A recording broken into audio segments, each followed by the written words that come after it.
വിജയമാരെ ഈ സ്നേഹക്കുട്ടി എന്ന് കുറെ ആൾക്കാർ നമ്മളെ കാണും. സ്നേഹക്കൂട് കേട്ടിട്ടുണ്ടോ വിജയ്? ആ ഓക്കെ. എങ്കിൽ താങ്കളുടെ പേരെന്താ? നിഷ. സ്നേഹക്കൂടിൽ ആരൊക്കെയാ ഉള്ളത്? ഇവിടെ കുറെ അച്ഛനമ്മമാരാണുള്ളത്. മക്കളും ബന്ധുക്കളും ഒക്കെ ഉപേക്ഷിച്ചെത്തിയ അച്ഛനമ്മമാരാണ്. ഒരു കാര്യം പറയണല്ലോ, നമ്മൾ ഇവിടെ വരുന്നു എന്ന് അറിഞ്ഞപ്പോ 6:45 വന്ന് നിൽക്കുന്ന അമ്മമാരും അച്ഛന്മാരുമാണ് ഇത് അല്ലേ? അതെ അതെ. ഉറക്കമൊന്നുമില്ലേ?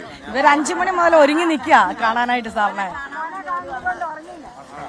ഇപ്പൊ ഞാൻ എന്താ ചെയ്യേണ്ടത്? നിങ്ങൾ ഇത്രയും നേരം നിന്നത് എനിക്കൊരു സങ്കടമായി. അപ്പൊ എന്താ ചെയ്യേണ്ടത്? ഞങ്ങൾ കിടക്കുന്ന കെട്ടിടത്തിന് നമ്പർ അടിച്ചു തരണം. പഞ്ചായത്തല്ലേ അടിക്കണ്ടേ? പഞ്ചായത്തില്ല, മുനിസിപ്പാലിറ്റി വേണം. നിങ്ങളുടെ കെട്ടിടം നിയമപരമായി പണിതാണെങ്കിൽ കോട്ടയം മുനിസിപ്പാലിറ്റി കൊണ്ട് മുനിസിപ്പൽ ചെയർപേഴ്സൺ ഇപ്പൊ പോയതേ ഉള്ളൂ അല്ലേ? ആ ചെയർപേഴ്സനെ കൊണ്ട് നമ്മൾ നമ്പർ അടിപ്പിക്കും. നിയമവിരുദ്ധമാണെങ്കിൽ നമ്മളത് പറയത്തു പോലുമില്ല. ഓക്കെ ശരി. അപ്പൊ അങ്ങനെയാണെങ്കിൽ അത് നിയമവിധേയമാണോ? നമ്പർ അടിക്കാൻ എന്താ പറയാ? പുതിയ ബിൽഡിംഗ് പണിതാണ്. അപ്പോഴാണ് ഇവര് സോളാർ വെക്കണമെന്ന് നിർബന്ധം പറയുന്നത്. ഇതുപോലെ സോളാർ വെക്കുന്നത് നല്ലതാണ്. പക്ഷെ ഇത് നമ്മൾ ചാരിറ്റി ആയിട്ട് നടത്തുന്നതാണ്. ഞങ്ങൾ ഒരുപാട് ആളുകളുടെ മുമ്പിൽ കൈനീട്ടിട്ടാണ് ഈ അച്ഛനമ്മമാരുടെ ആഹാരത്തിന് തന്നെ കണ്ടെത്തുന്നത്. എന്നിട്ട് ഞങ്ങൾ ഒരു സ്പോൺസറെ കണ്ടെത്തി സോളാർ വെച്ച് ഇപ്പം ലേബർ ഓഫീസ് പറഞ്ഞുകൊണ്ട് ഒരു 2.25 ലക്ഷം രൂപ അടയ്ക്കാനാണ് പറയുന്നത് പഞ്ചായത്തിലോട്ട്. അപ്പൊ ഇതുപോലുള്ള ഈ അച്ഛനമ്മമാരുമായിട്ട് ഞങ്ങൾ മുനിസിപ്പൽ ചെയർപേഴ്സൺ ഒരു പരാതി കൊടുത്തോ? ഞങ്ങള് പനച്ചിക്കാട് പഞ്ചായത്ത് പഞ്ചായത്ത് പ്രസിഡന്റ് കൊടുത്ത പരാതിയുടെ ഒരു കോപ്പി നമുക്ക് തന്നാൽ നമ്മളിത് ഫോളോ അപ്പ് ചെയ്യാം. ഓക്കെ. അപ്പൊ അമ്മമാരെ ഓക്കെ. ഇങ്ങനെയൊക്കെ സ്നേഹമാണ് വരുന്നത്. അച്ഛന്മാര് ഓക്കെ. സ്നേഹക്കൂട്ടിൽ ഒരു ദിവസം വരാം.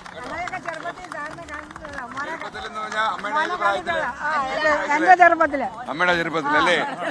ചെറുപ്പത്തിൽ ഞാൻ കണ്ടിട്ടുണ്ട്. എത്രാം വയസ്സിലാ അമ്മേ? 40 വയസ്സ്. 40 വയസ്സല്ലേ? ഓ സന്തോഷം. നിങ്ങളെയൊക്കെ കാണാൻ പറ്റിയിട്ട് സന്തോഷം. ഞാൻ നമ്മൾ തമ്മിലാ കണ്ടേ?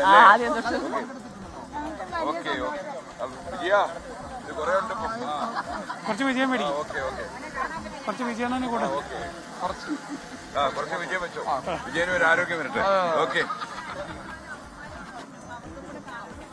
ഓക്കെ. അവിടെ സ്നേഹക്കൂട്ടിന് നമുക്ക് പോണം. അഥവാ രോഗ്യം ഉണ്ടാകട്ടെ സാർ. അപ്പൊ സ്നേഹക്കൂട്ടിലേക്ക് ഒരു ദിവസം ഞാൻ വരാം. കുഴപ്പമില്ല. അച്ഛന്മാരോടും പറയാ സ്നേഹക്കൂട്ടിൽ വെച്ച് വരാം. നിങ്ങളുടെ ഈ ആ കെട്ടിടത്തിന്റെ നമ്പർ പ്രശ്നം നമ്മൾ നോക്കട്ടെ കേട്ടോ. അപ്പൊ നിങ്ങളെല്ലാം ഈ അവിടെ ലഹരി ഉപയോഗിക്കാൻ നോക്കിക്കോണം. ആരും ഈ ചേട്ടന്മാരൊന്നും ആ പ്രശ്നമില്ല.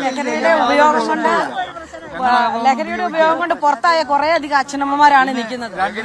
ഒരാളെ അതിനകത്ത് 2 ലക്ഷത്തേക്ക് രൂപ അടയ്ക്കണം. ഞങ്ങളുടെ നിർവാഹമില്ല. എനിക്കറിയാം. നിങ്ങളുടെ ഇവിടുന്ന പൈസ 2 ലക്ഷം ഉണ്ടെങ്കിൽ അതിനകത്ത് പേര് കിടക്കണം അല്ലേ? ഓക്കെ. അതൊക്കെ നമുക്കറിയാം. ഓക്കെ. ചേട്ടന്റെ പേര് അനുരാജ്. ഞാൻ സ്നേഹക്കൂട് സെക്രട്ടറിയാണ്. കാരണം ഞാനിപ്പോ മയക്കുമരുന്ന് മദ്യത്തിന്റെ സാറിപ്പോ ഇറങ്ങി യാത്രയാണ്. ഇപ്പൊ ഈ കേരളത്തിൽ ഈസ്റ്ററും വിഷുവും വരുന്നു. ഈ നമ്മുടെ കേരളത്തിലെ എല്ലാ ജില്ലകളിലും ഏറ്റവും കൂടുതൽ ഏത് ജില്ലയിലാണ് മദ്യം വിറ്റെന്ന് അറിയാൻ വേണ്ടിയാണ് ജനങ്ങൾ വാർത്ത ഈ ടിവിയുടെ മുന്നിൽ പോയിരിക്കുന്നത്. അപ്പൊ ആ ഒരു വാർത്ത കേൾക്കാൻ വേണ്ടി ഇത്രയും മദ്യം കേരളത്തിൽ ഏത് ജില്ല കൂടുതൽ വിൽക്കുന്നു പറഞ്ഞാണ് മനുഷ്യൻ നോക്കിയിരിക്കുന്നത്. മത്സരം അത് എന്ന് പറഞ്ഞ പോലെ എല്ലാ ജില്ല ഇപ്പോൾ നമ്മുടെ ഈ കോട്ടയം ജില്ലയിൽ ഞാൻ ഇതുവരെ കേട്ടിട്ടില്ല. പറ്റിയിട്ടില്ല. കരുനാഗപ്പള്ളിയിൽ ഇപ്പൊ ഈ ഞാനിപ്പോ ഈ ചാനല് സാർ എന്റെ ഭാര്യയെ പറയും നമുക്ക് 24 ചാനൽ വെക്കണം എന്നാൽ കോട്ടയം ജില്ലയിലെ വിവരങ്ങൾ അറിയാന്ന് പറഞ്ഞു. ഞാൻ പറഞ്ഞു 24 ജില്ലയിലകത്ത് അധികം കാണുന്നില്ല ഞാൻ കോട്ടയം ജില്ലയിൽ. ഈ കഴിഞ്ഞ ദിവസം ഞാൻ ഈ ചാനൽ ഈ ചാനൽ വെച്ച് അന്നേരമാണ് ഈ കോട്ടയം ജില്ല ഇത്രയും പ്രശ്നം ഉണ്ടെന്ന് മനസ്സിലായത്. എന്റെ പേര് ബിന്ദു. സന്തോഷം.